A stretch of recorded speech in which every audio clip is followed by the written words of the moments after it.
How's it going today, gatherers? We are back here again for another unboxing, this time of Streets of New Capenna Collect the Booster Box. Courtesy again of our superhero over here fighting the good fight in the military. He hooked us up one more time, and yeah, let's get this on the roll, see what we got here, okay? Jax is a troublemaker, is that box topper. Yep, gonna show that she's that cool little girl, you know, where you discard and create a token, and that thing gets blitz, and you know blitz does whenever a creature dies, draw a card. At the beginning of your end step, you sacrifice it, and then you draw a card, sorry. And you activate that sorcery speed. So, and there we go there. Alright, let's open this bad boy up and hopefully we get some good pulls. Alrighty. Let's see here. Oh, and I forgot there is a box topper this time. Or not box topper, but yeah, pretty much a box topper. So, put that off to the side here. Alright, it does come with Gala Greeters, and apparently in every other culture, there's a different version of this. Let's see if we can get some more space here. Cool, see if we can get a little range, you know, just in case we can have room to see everything. Doesn't hurt, right? But yeah, so it comes with Gala Greeters, and in each side of the country that this is going in, that's releasing in, they all have their different versions of Gala Greeters. So if you get a chance, check out the Watsy's webpage and see what all those are. But this is a pretty cool card. It's a 2-drop. Whenever another creature enters the battlefield under your control, choose one that has not been chosen. Put a +1 counter, +1/+1 counter on Gala Greeters. Create a tapped treasure token, or again, you gain 2 life. So cool little card, not broken, but a fun little 2-drop. Put that over there. All right, guys, let's get this on the way. Start off here. What we're looking for today will probably be the bootlegger stash. That conniving bird, dude. I forgot the name of it. Ledger something. And yeah. And the Planeswalkers, of course. They're always cool. But let's see what we get out of this first pack. I'm pretty sure by now y'all have seen most of the Lorien cards, so I'm not gonna harp on these commons and uncommons too much. We're gonna go straight to the money. Majestic Metamorphosis, Riveteer Initiate, Revel Ruiner. Now, if I come across something that really hits the spot, I'll kind of talk about it for a second. Run Out of Town. Suspicious Bookcase, Arc Splitter. That's that machine gun. It's a Tommy gun, but you know, a little bit nicer. All right, so we're gonna start off with that full forest here. There we go. That's the basic forest, and it's in full, so that's always a nice one. We'll put those all to the side, like always. Crew Captain. This is one of those uncommon members of the group. They have their own little technique or whatever. They use pretty good. This is a 3-drop Jund.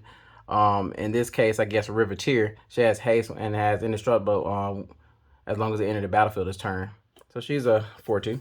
Pretty cool. And then you have the Shattered Seraph. There's a whole cycle of these guys that basically are mana fixers for you. Almost kind of like Foretell or something. You pay 2, exile it, and then you exile it on the land, and you give that land one of those 3 colors. In this case, it gives them the Esper color, aka the Obscura color, white, blue, and black, and basically lets that land tap for any color. So it's pretty cool. And then when you do cast her, because you can cast her at sorcerer speed on your turn or whatever, and you get 3 life when she enters the battlefield. So pretty cool little card. Help with mana fixing. We got Wavefront District. These cards are nice. One of those tap lands comes in. Beautiful art on these. I love the shininess. It's pretty dope. Oh, Ledger Shredder off the rib. There we go. So this card has been ticking up because of Command Zone and people realizing what this thing can do. It's a 2-drop Bird Advisor with flying to 1/3. Whenever a player casts their second spell each turn, Ledger Shredder connives. Conniving is draw a card, then discard a card. If you discarded a non-land card, put a +1/+1 counter on the creature.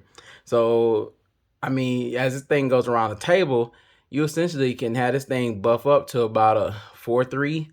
Or not 4/3, but what is that? It'll be like a 4/7 or a 4/6. Getting all those +1 counters back to back. I mean, before the game is over with, if it sits on the board, which nobody's going to want to really remove it, it's on a 2 mana, thing will be huge or whatever and can smack somebody. So it becomes a threat, even though it drops down to something a little bit nicer and allows you to look at cards. So pretty good. That's our rare. Put them there. Then you got Park Heights Maverick, the extended art of this one. Human Soldier, 3-drop. Park Maverick can't be blocked by creatures with power 2 or less. Whenever Park Heights Maverick deals combat damage to a player or dies, proliferate. So he's one of those proliferation cards. Pretty cool. He's a rare. He has Dethrone or whatnot. I do not quite remember what the Dethrone does right now, so can't really comment on that one. Sorry, guys. Pretty sure somebody in the chat will be able to, or comments will be able to note that or whatever. But a cool little card. Next up, we have Body Launderer, a Mythic here. So boom, boom. This is our first Mythic for the packs. It's 2 and 2 black, has Death Touch, and it's an Ogre Rogue. Whenever another non-token creature you control dies, Body Launderer connives. And we already talked about what connive does. When Body Launderer dies, return another target non-rogue creature card with power equal or less from your graveyard to the battlefield. So pretty useful card there. He's a pretty useful guy, so can make some things happen. So that's pretty cool. Oh, Skadoosh. This one's hitting already. Zeatora, the Incinerator. Another Mythic.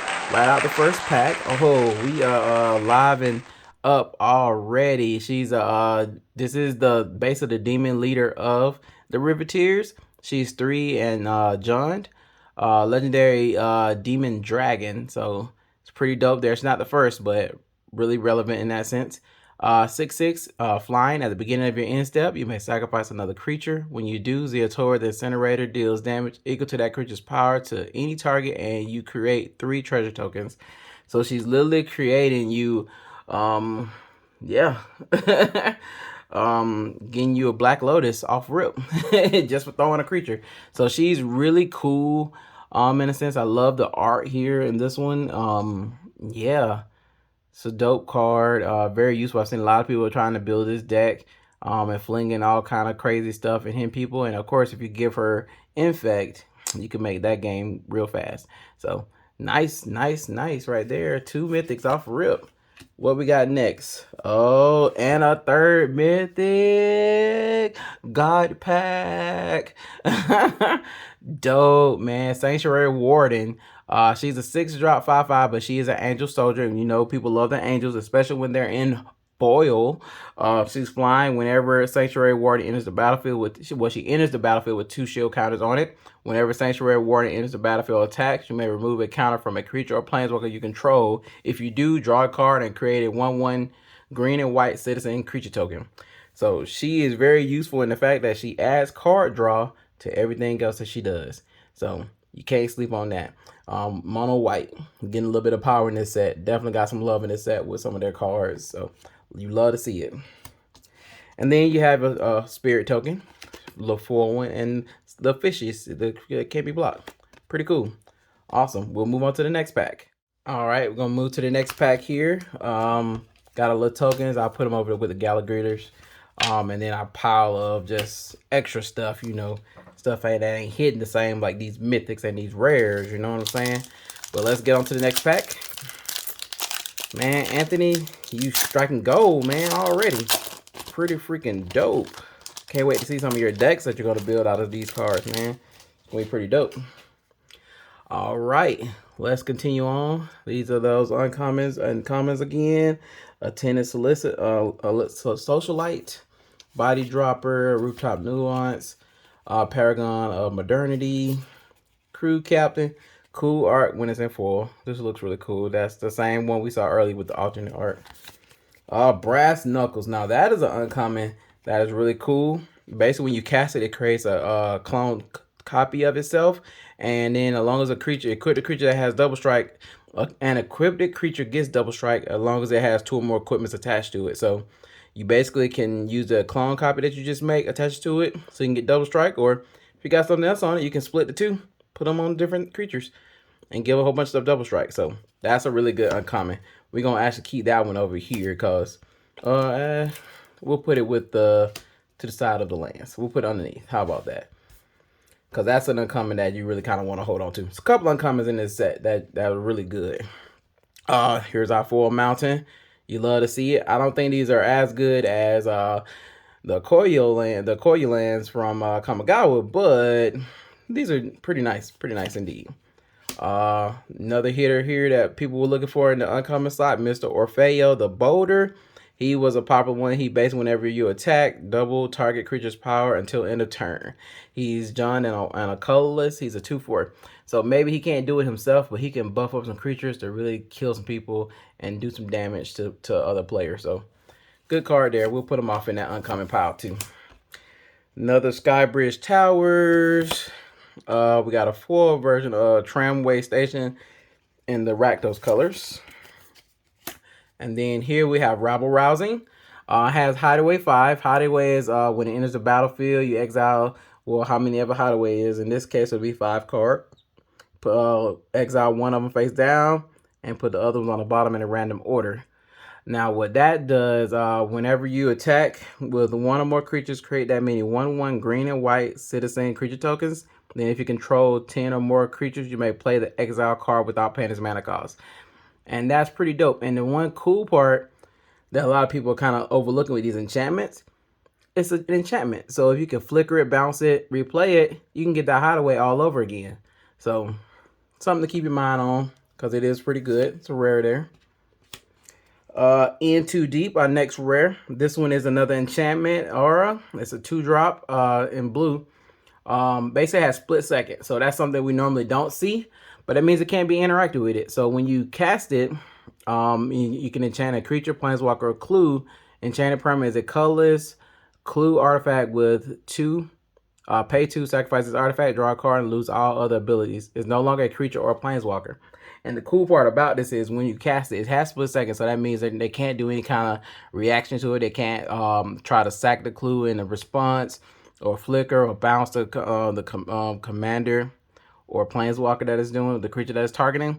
It's going to happen unless they have some other split second card that does something that I can't even think of at the moment. You're not stopping that. So your creature is going to go in too deep. So cool card there. Good for moving something from the board without killing it. A lot of people to kill it themselves. And then, extended art, Professional Face Breaker. She is a hitter. This is your fighter right here. She is a human warrior, 3-drop, 2 and 1 red with menace. Has whenever one or more creatures you control deal combat damage to a player, create a treasure token. Sacrifice a treasure, exile the top card of your library. You may play that card this turn. So what that does is it gives your treasures not only the ability to make mana, but it gives you a secondary out. Because the big thing that happens is if you're building a lot of treasures, you got a whole lot going on, you get stuck. This allows you to do that impulsive card draw and have something to play. So it allows you to delve into your deck when you're making all those treasures. So really good card, and I think it'll see a lot of play in the future. Plus, when you're attacking different players, you get multiple tokens. So you can easily get 3 tokens a turn, no problem. And that's not even including all the other stuff that makes tokens. So Professional Face Breaker is here to stay. Definitely a good one. Then we have Obscura Interceptor, the altar art for her. She's a Cephalid wizard, which we haven't seen Cephalids really in a long time, so they're interesting to kind of have them back with this new look for the Capenna set. She has Flash and Lifelink. She's 3/1. Whenever Obscura Interceptor enters the battlefield, it connives. So we already talked about a connive, discard and draw a card, and then draw a card, then discard, and then put a +1 counter on it if it's a non-land creature. A non-land card that you discard. Whenever it connives this way, return up to 1 target spell to its owner's hand. And that's it has its bounce ability to it. So technically, if somebody's finna play, let's say they're Expropriate, or if you don't want that windfall to hit and they're out of mana, flash this bad boy in, get your connive going, and bounce that spell back to kind of prevent yourself for 1 turn of dealing with whatever that was. So kind of has a little bit of that Venser in there. Venser, I think the Sojourner was his name or something like that. So it has that ability going with them or whatever. So it's just half of that ability on a creature. So cool. Good to see that come back. And then to finish it off in the rare foil slot, we have Toulouse Clever Conductor. She's a human rogue. Whenever Toulouse clever conductor enters the battlefield, it connives. Whenever you discard one or more cards, exile them from your graveyard. When Toulouse dies, put the cards exiled with it into their owner's hand. So that is cool. When she dies, you get all those cards back. So she makes connive a little bit more useful in that sense, and kind of gives a little bit more power to be able to bring those cards back that you have. So useful depending on how you build out your deck. And then we have a copy token and a treasure on one side. We've got to get those treasures because you got to make those. So can't beat that. Cool. Let's go to the next pack. Let me make sure we get some good focus here. Hopefully y'all can see very well or whatnot. Let's do the next one. I don't think if we go in closer, is it gonna help us out? Nah. Let's see. We'll try the closer setup and see how it plays out. Okay, let's do that. All right, we're mighty close. Racer's Ring is what we're gonna start out with. This is one of those tap lands. It's common. Rocks Pummeler, Murder. Cool story moment. This is the card that showcases when Ognisilus finger blast, shotgun blast, Xander on top of the building to his death. The lore doesn't fully match up with the story and with the card, but we get the point. He kills Xander. There we go. It's a murder. Sticky Fingers. This is actually one of those good common cards. Like I said, there's some good cards in here that, whether they're uncommon or common, that are pretty useful and pretty interesting. And Sticky Fingers is one of them. It's a 1-drop enchantment aura, enchant creature. Enchanted creature has menace, and whenever this creature deals combat damage to a player, create a treasure token. Whenever creature dies, draw a card. So you get value. So you automatically play one, pay 1 mana, put it on a creature and swing. You are already gonna get back. Ideally, you should be able to hit the person that you're swinging at. I would imagine you got menace. You'll get back that 1 treasure, that 1 mana that you just spent, to get it. And then when it dies, inevitably you're gonna get a card draw. So it's pretty cool. Pretty good. I'll put that in that uncommon slot there. River Tears Decoy. 2-drop River Tears Decoy must be blocked if able. Kind of has that whole old school unicorn, and I think, was it Lion's Roar that made you attack, made all creatures block it or whatever. Kind of a little diversion card. Plus with the Blitz, you can bring it back, which is sorry, not bring it back, but with the Blitz you can haste it out to swing at people and make the whole board block it if you got some other ones blocking with you. So interesting. Hypnotic Grifter. So those are those. And then we have a Shiny Mountain. Got the tap land. I'm gonna move past that one. We got Quasar, Augur of Agonies. Whenever you draw a card, target opponent loses 1 life and you gain 1 life. This one does combo with Lich's Mastery, and there was that one spirit. It's a Ozoria spirit. I forgot the name of them. That it goes infinite too. The only thing with that one is it doesn't have a way to stop. So you can end up killing yourself. So hopefully you'll kill your enemies first before you die. But she's pretty unique or whatever. Just like I said, a new way to play with these legendary commanders that kind of have their focus, which makes for interesting commander decks rather than having a commander that does everything. Oh, she's uncommon. Sorry, we'll put her over there in that group. Shadow Seraph, that we saw that already. That's that extra land.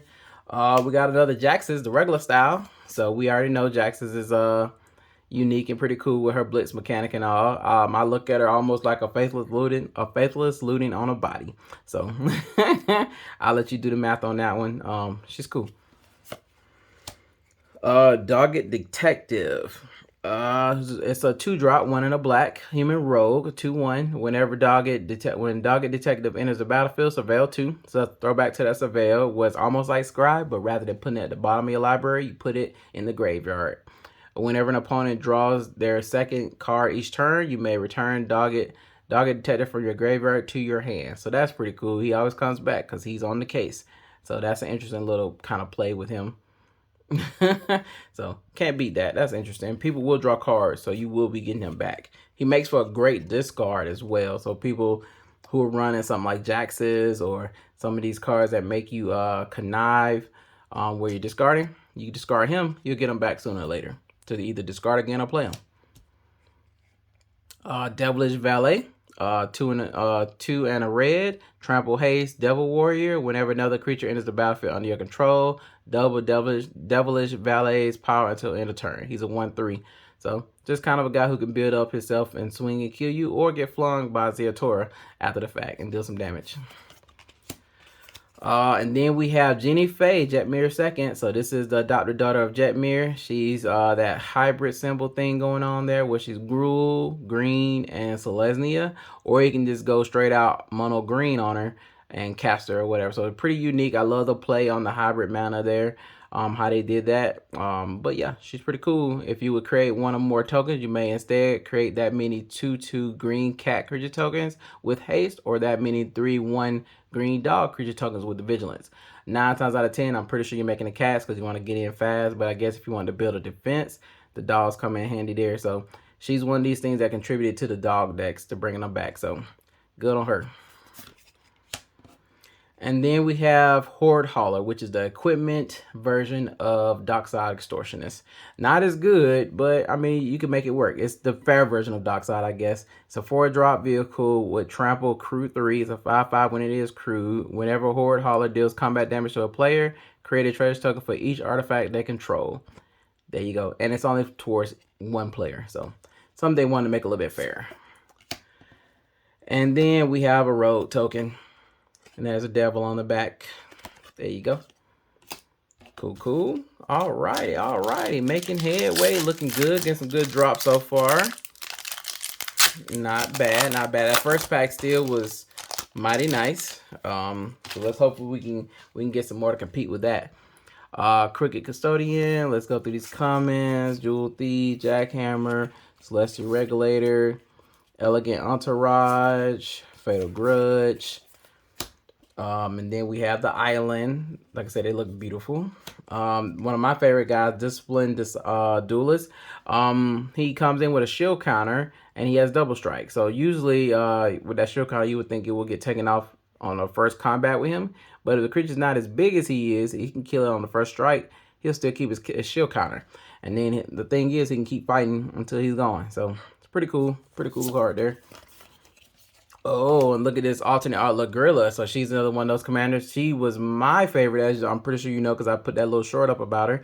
The magpie here, she is Bant, and she is my flicker girl.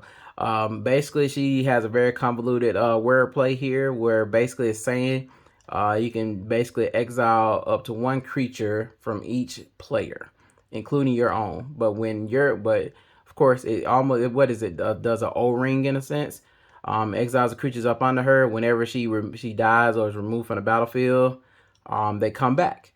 And the ones that come back on your side, the creature that comes back on your side gets a 2+1/+1 counter. So it allows you to kind of give you something in exchange for taking your stuff, but everybody else don't. And there's some things, like I said, that really can mess you up, such as Containment Priest.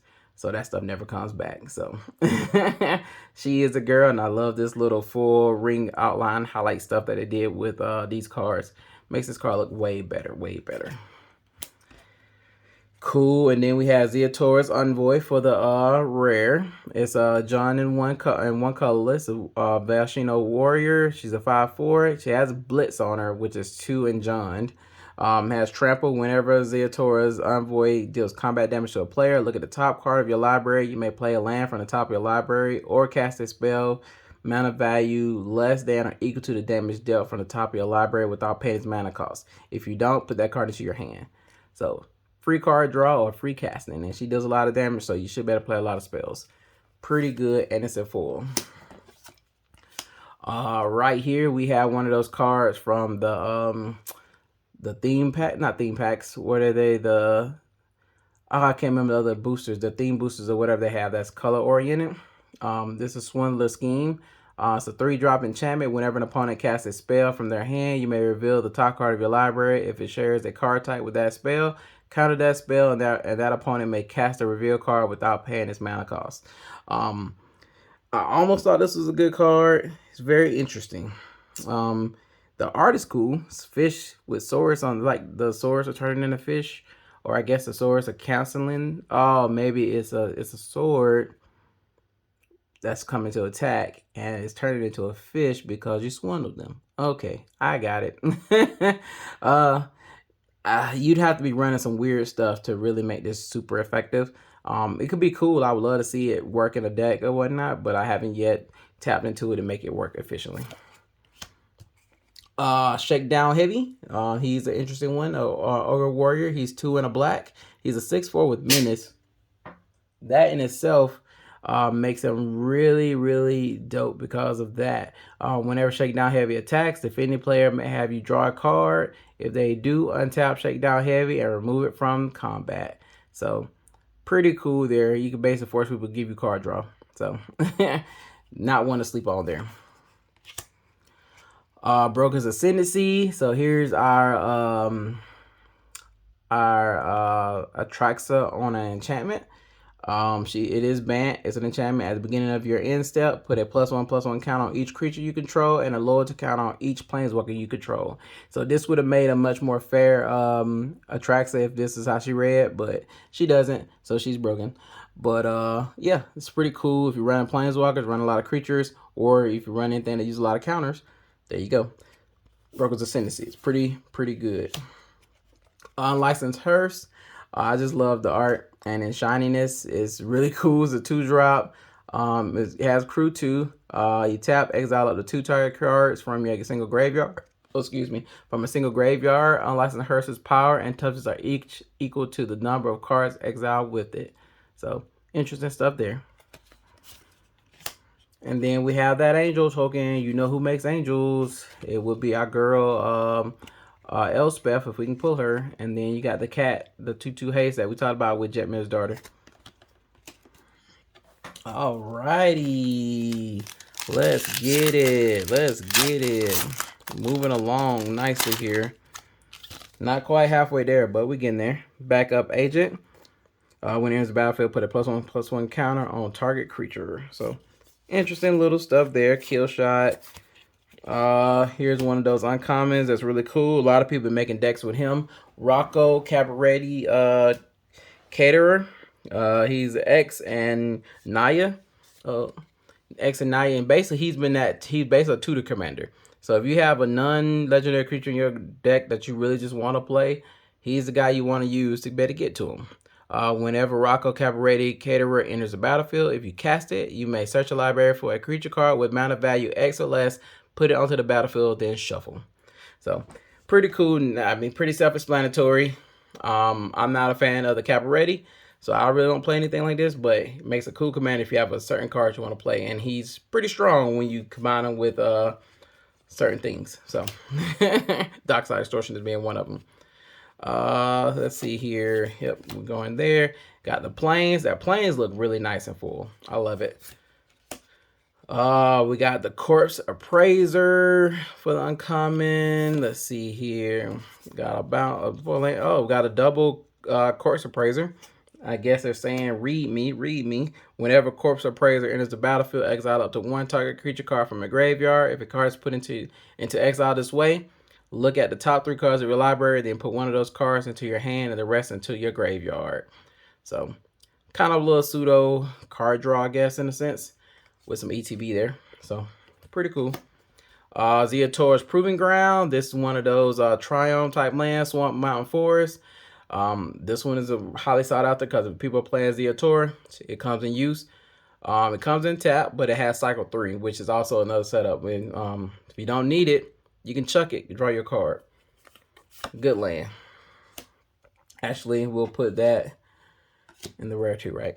Then we have Cryptic Pursuit. 2 and is it? Whenever it's an enchantment, whenever you cast an instant or sorcery spell from your hand, manifest the top card of your library. Whenever it face down a creature you control dies, exile it. If it's an instant or sorcery card, you may cast that card until the end of your next turn. So, not too bad. Not too bad. If you're a spell slinger, this could be pretty good. Corpse Explosion. It's 1 in Rakdos. Sorcery as an additional cost to cast a spell. Exile a creature card from your graveyard. Corpse Explosion deals damage equal to the exile card's power to each creature and each planeswalker. So, basically a board wipe here. Cool beans. And we have Topiary Stomper, is how you say that? I always mess that up, right? But this is a low-cost dinosaur, which is cool. Has vigilance. It's a 4/4. Whenever it enters the battlefield, search a library for a basic land card, put it on the battlefield, tap, then shuffle. Topiary Stomper can attack or block unless you control 7 or more lands. So, pretty cool there. Nice way if you flicker to get more lands and everything. Good card. Wiretapping is another one of those enchantment hideaway lands. Whenever you draw your first card during each of your draw steps, draw a card. And if you have 9 or more cards in hand, you may play the exile card without paying its mana cost. So if you have heavy card draw, or if you're running something like the 11 commander deck, this will be very useful. Cool. And then we have our rogue token. So, and that's another one of those treasures, different type. That's a cool part. They have a bunch of different type of treasures in this set. All right, moving to the next one. We're just running on down this thing, y'all. We're gonna make this one a lot quicker, a lot more integral. Let's see. Got another tap land. Join the Maestros. Big score. This is another one of those big commons or whatever. It's basically unexpected windfall. In a sense, so if you look at it from that angle, you'll understand. It has additional cost to cast this card, discard a card, draw 2 cards, and create 2 treasure tokens. So, win-win. It's worth 4 mana. Definitely useful. Rooftop Nuance, Grizzly Sigil, Maestro's Charm. You're gonna see a lot of the charms. I'm pretty sure y'all seen them and read them by now. They're good if you want to use them. Not so great if you're worried about your coloring or whatever. So, Mountain. Another Rocco. That guy shows up everywhere, just alternate art. Another one, Mass Band, another one of those exile lands for mana fixing. This one has that cool, no, that's not the super cool foil, that's the regular foil. Endless Detour. This card is a winner here, right here. It's in Bant, so if you're in Bant, this is a must use. The owner of target spell, non-land permanent or card in the graveyard puts it on the top or bottom of your library. This saved me in a game towards the end. It is definitely a lifesaver just to stop somebody from casting if you don't want to counter their spell or can't counter their spell. They'll never see it coming. It is a rare there. And then we have our next rare, Prosperous Partnership. One Boros enchant. Whenever Prosperous Partnership enters the battlefield, create 2 1/1 green and white citizen creature tokens. Tap 3 untapped creatures you control, create a treasure token. So that's pretty cool. You can constantly be untapping 3 creatures and create a treasure token. So that can work in multiple ways. So if you got one of those things where it's going on and you're attacking people and you want to have some blockers, swing and then unblock. Boros does a lot of attacking, so this is great for that, and you're creating treasure tokens at the same time. So awesome card there. I think this one might be going on the radar a little bit, so people keep an eye out for that one. Gala Greeters, we saw this one earlier. This is just the other art. That's not the box topper art. Pretty cool extended art. We have our girl Angelio's, this is Angelio's daughter, Errant Street Artist. She's a 1-drop flash with Defender and Haste.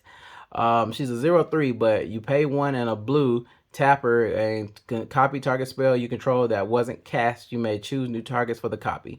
So she's very tricky in the sense you just can't just cast stuff that's making copies and casting those. You want to be able to you want to copy stuff like random copy tokens that come in to play, or stuff that's making copies off of like parallel lives, things like that. So she's very unique. When you learn how to play her, she can be very useful and versatile in that sense. So cool card. Love the art there too.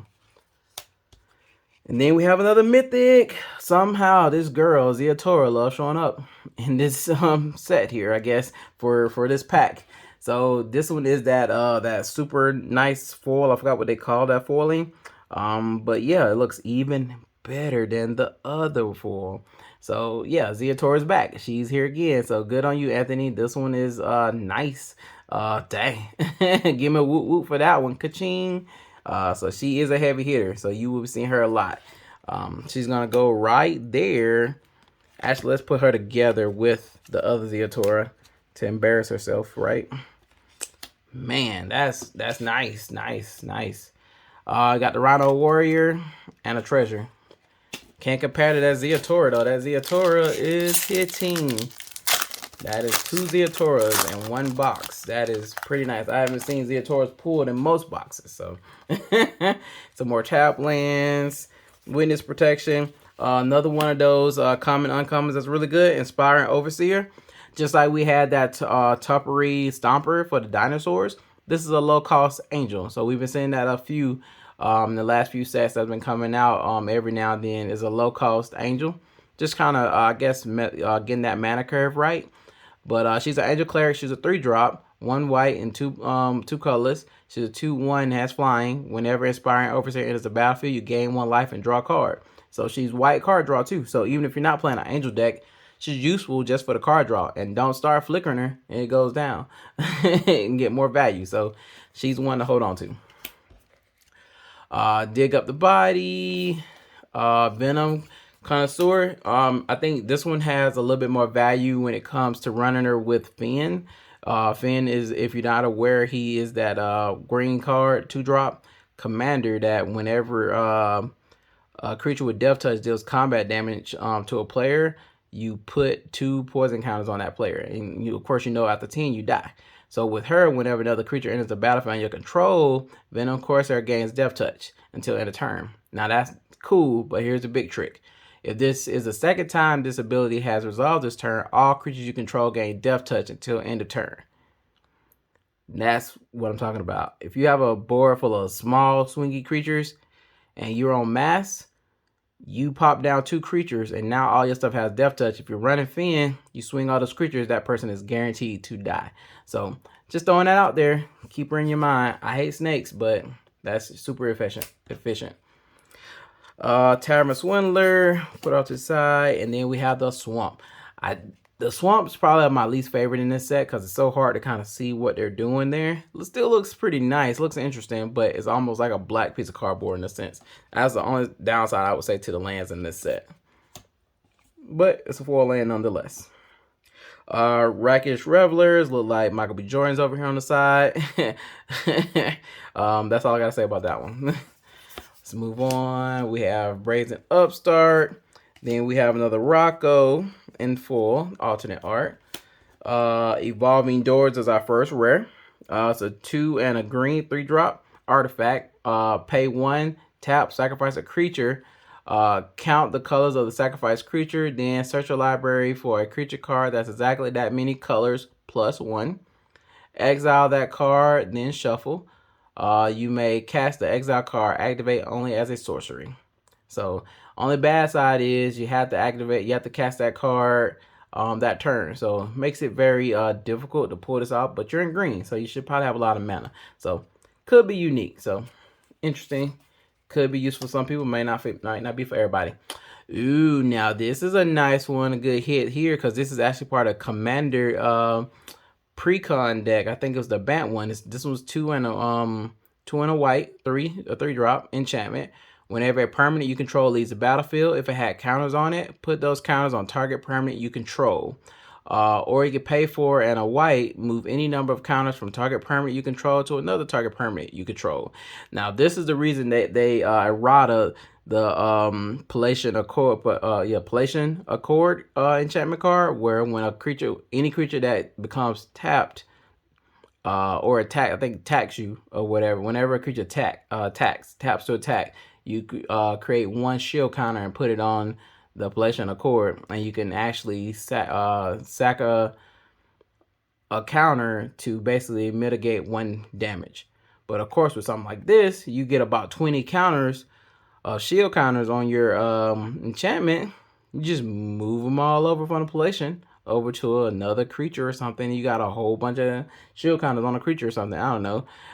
Same thing with moving planeswalkers. Planeswalker counters over. So this card is pretty nasty.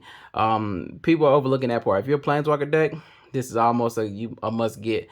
Just because if you throw down 3 or 4 Planeswalkers, or sometimes 2 or 3, move some of those counters over from one Planeswalker onto another, and boom, instant ult.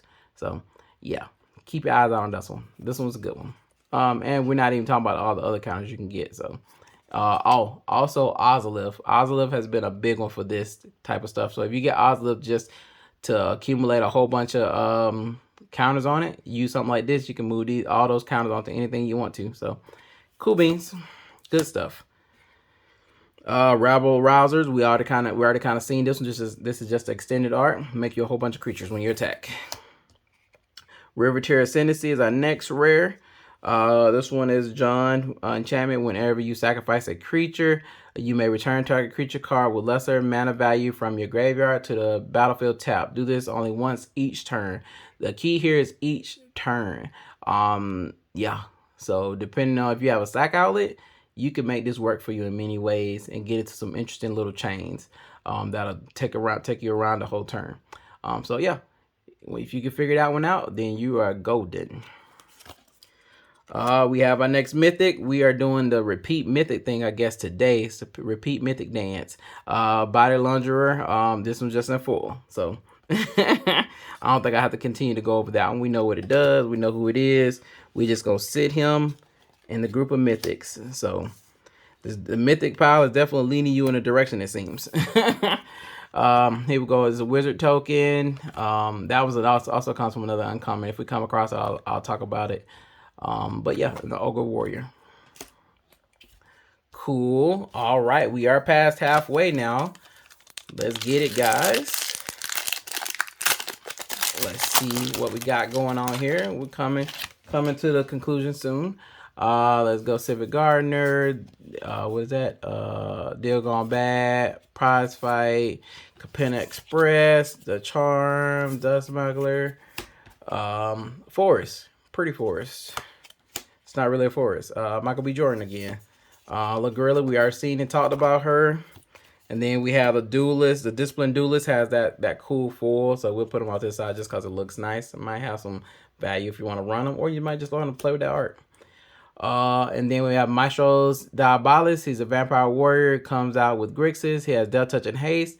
A 1/4 whenever Maestro Diabolus attacks. If you don't control a devil token, create a tap and attacking 1/1 red devil creature token with when this creature dies, it deals 1 damage to any target.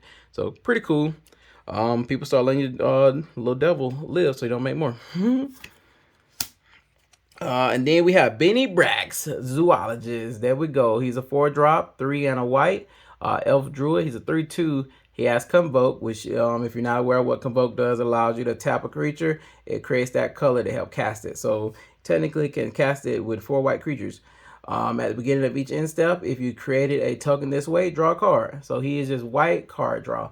So there we go. More card draw, guys. More card draw on white. Like I said, this set really contributed a lot to Mono White's ability to grow and get better. It's just that they keep giving everything that's great to other decks too. To the other colors also. So makes it hard to kind of keep up. So which seems like White is always trying to keep up. But pretty cool right here though. At the beginning of each end step, if you create a token this turn, draw a card. And create a token could be any number of things, not just creatures, but something like Smothering Tide that's creating your treasures, all that good stuff. So cool card draw, and it is a Mythic. Next we have Depopulate. It's basically a straight board wipe. It's a 4-drop, almost like what is it, Doomsday, right? I think I'm talking about the right card, maybe. You know what I'm saying. Each player who controls a mono-colored creature, draw a card, and then destroy all creatures. Yeah, Depopulate. Thanos them. And then here's another Mythic. We are in the Mythic world today. All-Seeing Arbiter is a 6-drop avatar with flying. It's a 5/4. Whenever All-Seeing Arbiter enters the battlefield or attacks, draw 2 cards, then discard a card. So you're always going up 1. Always going up 1. Whenever you discard a card, target creature and opponent controls gets -X, -0 until your next turn, where X is a number of different mana values among cards in your graveyard. Pretty cool. So you can basically sit down somebody's creature so they can't block you when you swing it through. Pretty sweet. This art is very unique. I don't know what it's really doing here, but it looks really good. It looks almost like a Kamigawa card versus a Capenna card. So this is a good one. It's a Mythic. So there you go there. That's a win. Cabaret Ascendancy. So this is another one of those ascendancies, but this one's for the Cabaret. As an enchantment, at the beginning of your upkeep, look at the top card of your library. If it's a creature or a planeswalker card, you may reveal it and put it into your hand. If you don't put the card into your hand, you may put it onto the bottom of your library.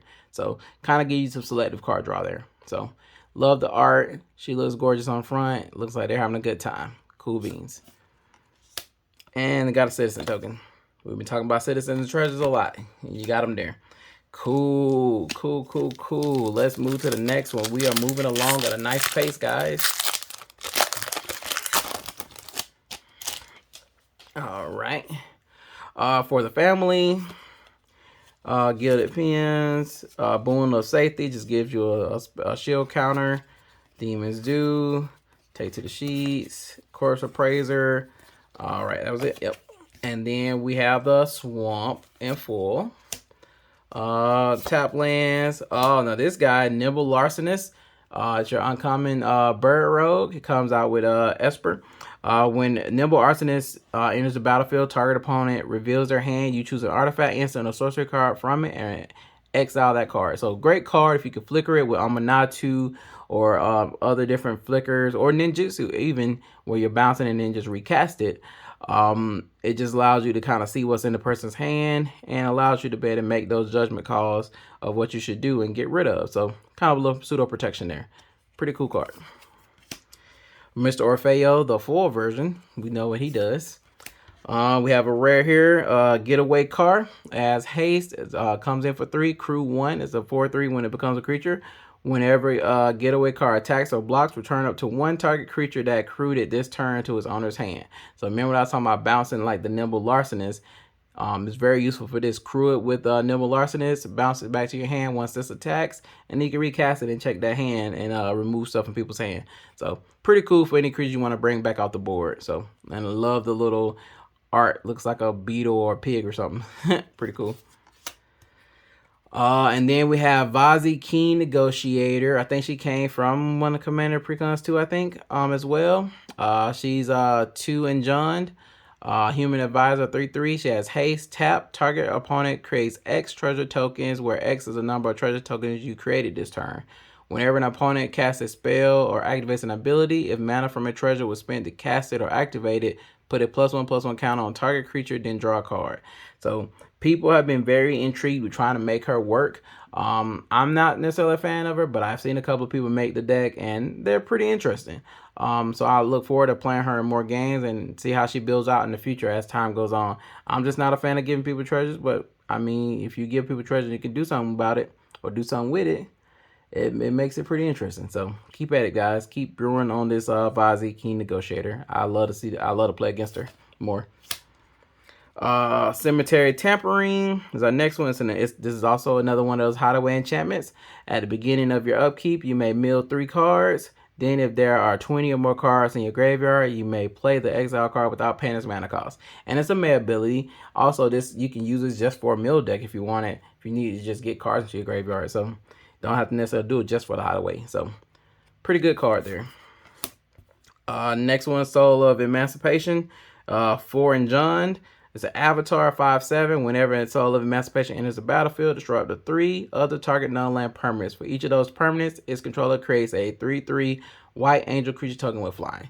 I don't know about giving somebody an angel token. It's very useful, similar to what was the name of that card? Terrasadon. But it gave them 3/3 ground creatures, which is a lot easier to block than a flying angel. Now there is one other way you can look at trying to do this as well, because it's non-land permanents of any targeting ability. So you can target your own stuff. So you got like some clues or something sitting around. Target your clues, turn them into 3/3 angels.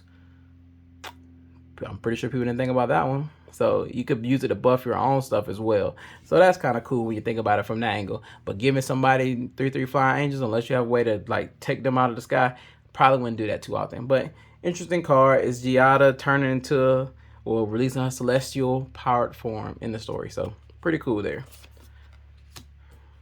We have Undercover Operative, also came from the Precon, from the bank. I think no, it might have been Obscura. Either the bank or the Obscura Precon it came from. But this is a shapeshifter. It's 2 and 2 blue. You may have Undercover Operative enter the battlefield as a copy of any creature on the battlefield, except it enters with a shield counter on it if you control that creature. So, cool shield counter. Kind of save it a little bit. So, love that card. You love to see it. It's a shapeshifter. Then we got a 4 doggy and the devil on the other side. So, cool beans there. All right, guys. 3 packs left. 3 packs left. Let's get it. Let's get it.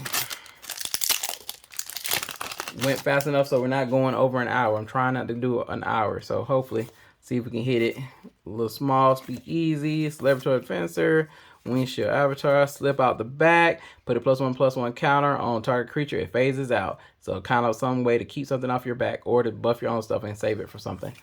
Cool beans. And then got our super powerful looking planes. That's that exile card there. Cormella, Glamorous Thief. She's that vampire rogue. Pretty easy to kind of go infinite with her with some stuff. I'm pretty sure you've seen it with some of the stuff that brings back creatures after it dies. Because she has haste. She's 1 and a Grixis. You pay 1, tap her, add 3, or you add Grixis. Spend this mana only to cast instant or sorcery spells. When Carmella, Glamorous Thief dies, return up to 1 target instant or sorcery card from your graveyard to your hand. So an interesting way to create loops with her. She's pretty cool in spell single type decks. Got a tap land, and then we have Widespread Thieving, another one of those hideaway lands. It's 2 and red, but you can only use this in a 5-color deck, in a commander deck, because of the Ruberg in the text. Whenever you cast a multicolored spell, create a treasure token. Then you may pay Ruberg. If you do, you may play the exile card without paying its mana cost. So, there you have it. Not my kind of fun. And then we have Currency Converter. It's a 1-drop artifact. Whenever you discard a card, you may exile that card from your graveyard. Pay 2, tap, draw a card, then discard a card. You can tap, put a card exile with currency converted into your graveyard. If it's a land card, create a treasure token. If it's a non-land card, create a 2/2 black rogue creature token. So it's a way of basically taking your graveyard and turning it into value. So it's converting your currency. That's all right there. Similar to a Bag of Holding, but a little bit different in a way as well. But it can be very useful. Black Market Tycoon, since we're in that role of treasures right now and converting stuff. It is Gruul. It's a cat rogue, 2/2. He has, at the beginning of your upkeep, Black Market Tycoon deals 2 damage to you for each treasure you control. So that's painful. It can hurt, but you can tap him and create a treasure token. So he definitely pushes you to use those treasure tokens before your turn. But he's basically creating mana. Pretty good. Rigo Streetwise Mentor is another one of those hybrid commanders, hybrid colored commanders. He's hybrid Selesnya white and hybrid Azorius, or he could be all mono white. So he's a cat citizen 2/2. Whenever Rigo Streetwise Mentor enters the battlefield, it enters the battlefield with a shield counter on it. Whenever you attack a player or a planeswalker with 1 or more creatures with power 1 or less, draw a card. So as you're sending creatures out to attack different players, draw you some cards, as long as they're low drops. So kind of definitely pushes you towards those unblockable creatures. Kind of has that whole Edric kind of feel to them. Pretty cool.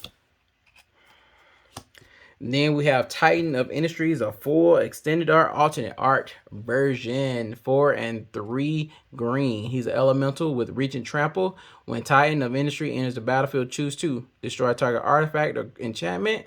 Target player gains 5 life. Create a 4/4 green Rhino Warrior creature token, or put a shield counter on a creature you control. So you get to create 2 of those. Or choose 2 of those when it enters the battlefield. So this, I found, works very well with something like the Gorilla. When I'm constantly flickering and bringing it back and forth, you can clear almost the entire board with just this, or create your whole army of rhinos, or do both, or just make you a whole bunch of mana. It's wonderful to say the least. Just kind of push you ahead of the game and lets you do a whole lot of stuff. So this card is one to not sleep on. I think it comes out a little bit better than the Soul of Emancipation. So I will look to Titan C, Titan of Industry, still making a mark on the whole setup in Commander, and it's a mythic. So you see why. Boom, another one to Wizards. So yeah, we hitting with those mythics. We got 2 more packs left. How many more mythics can we get? Can we get another one of those god packs with 3 mythics in there back to back to back? Let's see where we at. Ominous Parcel. I love the flavor text on this one though. So the rest of Anhelo's assist in a ride over the following week. That's some cutthroat stuff right there. Sending piece by piece. Big score. Like I said, that was a really good one. Not back blow. Involuntary employment. That's funny though. Involuntary employment. Gain control of target creature until end of turn. Untap that creature. It gains haste until end of turn. Create a treasure token. It's kind of funny. It's involuntary. I'm gonna make you work. I love the flavor on some of these cards. It's pretty cool. We have this island. She looks beautiful in the foley. Maestro's Charm. Sbar's Objectator. Discipline Duelist. We have Park Heights Pegasus for our first rare. It's a 2-drop with Selesnya. So Pegasus flying and trample. It's a 2/1. Whenever Park Heights Pegasus deals combat damage to a player, draw a card if you had 2 or more creatures in the battlefield under your control this turn. So pseudo card draw if you're constantly playing stuff like tokens and putting a bunch of creatures in play. So, but it is a 2-drop, so you can kind of get out fast. Just makes it hard to have those tokens to kind of accommodate it though. But you know, I'm pretty sure people make it work. Now this is a big one. Extravagant Replication. It's a 6-drop, 4 and 2 blue. It's an enchantment. At the beginning of your upkeep, create a token as a copy of another target non-land permanent you control. So depending on what you got on the battlefield, could you imagine having Xander on the battlefield with this? That's your butt, Mr. Postman. So it's gonna be constantly making tokens. And then with something like Errant that we saw earlier, she can make copies off of these copies. So something to think about. Really good, very useful if you're doing token generation. And then we have Unlicensed Hearst again. We know where that goes. And then we have Agnes, the Dragon's Lash. She's 1 and the hybrid mana of Rakdos. You have red, and then you have Gruul. Or you can just do her for mono red and a colorless. Vashino Warrior. She has haste. She's a 3/3. Whenever a creature you control with haste attacks, create a tapped treasure token. Yeah, I made this deck. I'm not a fan of this alternate art. It looks weird. It kind of showcases that she is a lizard. That's the one thing. She's a Vashino. So Vashino are like descendants of dragons, but they're not really dragons, because a lot of people look at her original card and think straight dragon. She's not necessarily a dragon, but she is very, very, very strong in the sense of you get out a quick, fast game, you can start hitting people with haste creatures and creating a whole bunch of treasures. You might not be able to use them on that turn, but when you untap, you got a butt ton of mana, so you're way ahead of the other board, or the rest of the board. And then also, if you use something like Magda, it doesn't matter if the treasures are tapped or not. You still can stack them and go search for some artifacts or some dragons. So that's a little tidbit. I have her deck, and she's beautiful. Maybe I'll get to show it on the channel sometime. And then we have the board wipe of Corpse Explosion yet again, and this nice shiny foil extended art. I think the other one was the same, just not foil. And yeah, Spirit token and Ogre Warrior. All right, for all the goods and goes, we are on the last pack. Drum roll, please. Let's see here. All righty. Let's hope we get it big. Anthony, this is for it right here. This is for the money. Let's go. We're going to start with this one of those comments that can be useful. I've seen people start to try to break it already. Glitter Monger. It's an elf rogue. Now, of course, this is more in casual games. Definitely not going to be in CDH or like really high power magic. But I mean, because it's a 4-drop. But you tap and create a treasure token. If you got stuff that creates multiple treasure tokens and you can untap this thing, boom, you put a, what is it, free from the real. There you go. You just tap it, use one of the treasures to untap it. And if you're making multiple treasures, like with something like Parallel Lives or whatever, automatic infinite. So we'll put that over there in a little common, uncommon pile just in case. Here's another Cormella. Beautiful. This is her regular version of her. So you can see her in all her glory, holding up the statue of Xander's head. So there you go. She loves Xander. We'll hold on to her. Fairy Vandal. And then, again, like I told you, with those swamplands, look at that foil. It's just so dark. It makes it really hard to see. It looks almost like a black board. It's kind of cool. Kind of has a self-killing kind of look to it. But not my thing. It's got some charms, Glamorous Outlaws, that Mana Fixer exile card. Second version of her with the nice little hybrid foiling on her. Looks gorgeous though. That art though. Cool. And then full Xander, the Lord Xander the Collector. He is a mythic. There we go. Bam.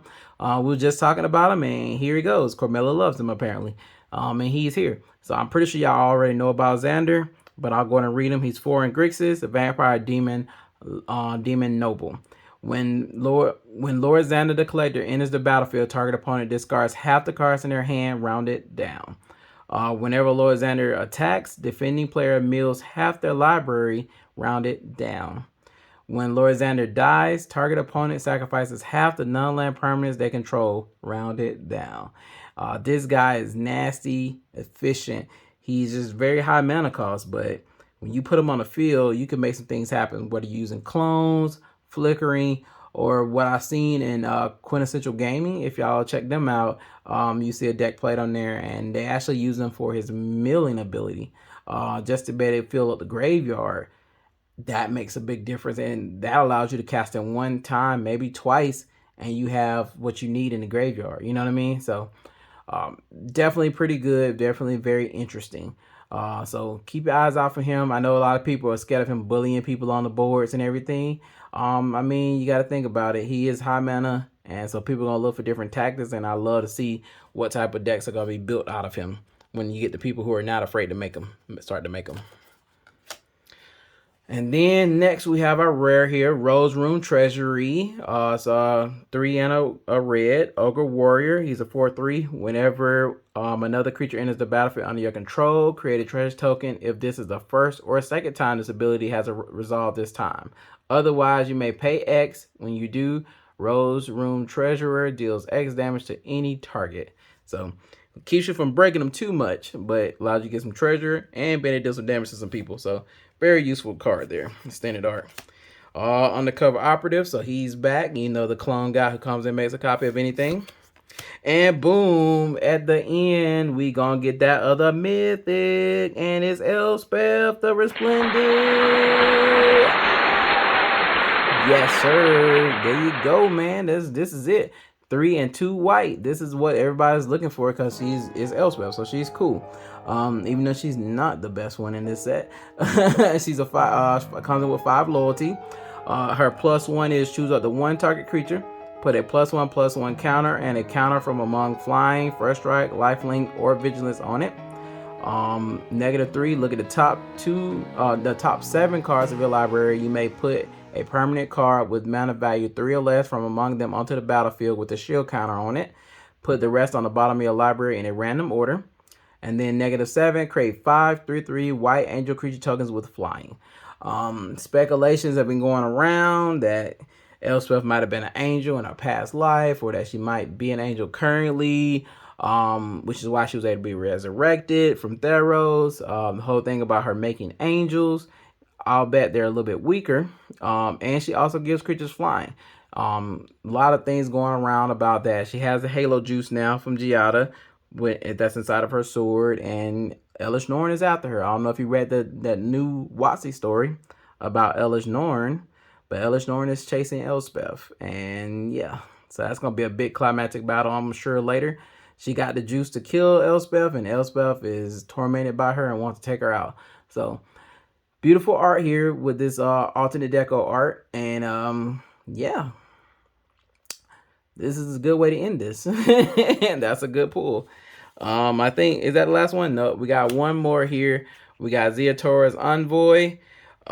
This is him in a suit with his super extra lighting on the highlights here with the foiling. Yeah, we already read what he does, but this art makes him look really freaking dope. I haven't seen this one before. It's my first time kind of seeing this one, so I'm pretty amazed. It does, and you can see where people would confuse the Vashino for dragons here, because he looks like a freaking dragon in a suit. But yeah, he's a lizard man. But really cool, very effective. This one's definitely a nice one to have running in your deck just because it looks so gorgeous. So yeah, pretty good rare right there at the end. And then that Mythic just took it away. Here's that Rhino Warrior and a treasure on the backside. Bam. Good stuff there. I'm not gonna lie. Yeah. So just kind of reiterate, we'll kind of take another quick look before we end this video. Here's our stack of just extra commons, uncommons, and random lands. Actually, we can zoom out here. Oh, not in, zoom out. There we go. We have our tokens and our Gala Greeter. Yay, box topper. And then we have our lands, 4 lands here. Like I said, not a big fan of the swamp. Let's see if I can get some of these in order here. We got the forest. Got a lot of, well, no, that's a swamp. Sorry, got a couple of forests and more so swamps. Sorry. So yeah, we almost there. Let me straighten these out. Y'all know, I know y'all looking up my shuffle game. Got the islands, the swamps, the plains, mountains, and the forest. Cool, good looking stuff there to make your deck a little shiny. You know we love shiny. And then we have the commons and uncommons that was put off to the side there, whatever. You know, some of them are pretty, just little stuff that you might want to take a look at later that might actually have some value or just some playability to it. So pretty dope there. And then let's look at our beefcakes here. Here's all our rares.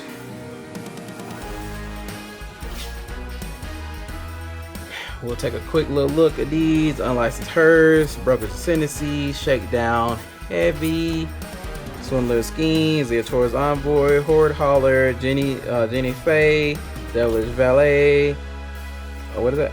Devilish Valet, Dogged Detective, Jaxus, Toulouse, Obscure Interceptor, Professional Facebreaker, Into Deep, Rabble Rousers, Park Heights Maverick, Legislator, Vasey, another getaway card, Cabaret Ascendancy, Depopulate, Maestro's Diabolist, Repair's Ascendancy, another Rabble Rousing, Resourceful Defense, big one, Evolving Door.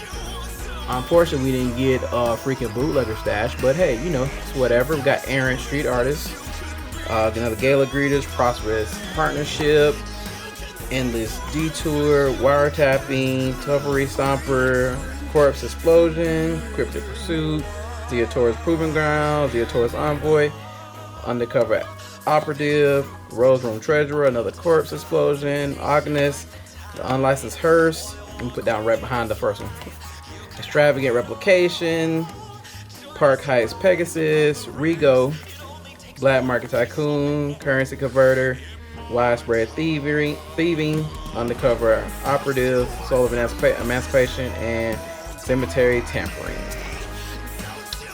That's that one there. And then the big come up, which is our what it do, is this right here. This right here. We're gonna put her at the end. Oh, the Mythics. How many Mythics we got? 1, 2, 3, 4, 5, 6, 7, 8, 9, 10. 10 Mythics. That's almost one a pack. Is what, 15 packs? Almost had one a pack. So that's really good on the Mythic side. And you got some good ones out of here. Lord Xander, Titan Industry, All-Seeing Arbiter, Benny Bragg, Zoologist, Sanctuary Warden, Zeotor the Incinerator, the full version, Zeotor the Incinerator, the regular version, Body Launderer, the full version, Body Launderer, the regular version, and Elspeth Resplendent. So yeah, man, that's pretty dope. If I say so myself. Really good there. Good set of mythics. Yeah, this was a pretty good pack. We do potentially have one more pack to go through at another time, so hopefully y'all like it. Put some likes on this one, share it. Let's get some more subscribers in, and then hopefully I can pull out another box for y'all, and hopefully we'll have another game coming up soon too. So yeah, continue to like and subscribe, and yeah, appreciate y'all. The gathering is in the black. Stick with me.